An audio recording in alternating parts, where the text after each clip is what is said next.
मेरे प्यारे भाइयों और बहनों, नौजवानों और बुज़ुर्गों, आज हम एक ऐसे मौज़ू पर बात करेंगे जो हमारी ज़िंदगियों की बुनियाद है, हमारी रूह की ग़िज़ा है और हमारी कामयाबी का ज़ामिन है।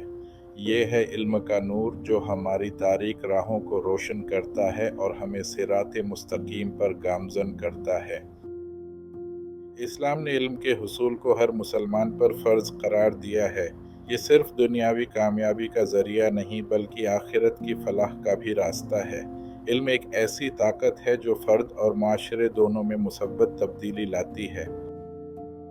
ये इल्म ही है जो हमें अपने खालिक की पहचान कराता है, उसके अहकामात को समझने में मदद देता है। ये हमारी इनफरादी ज़िंदगियों को संवारता है और पूरी उम्मत मुसलमा को तरक्की की राह पर गामज़न करता है।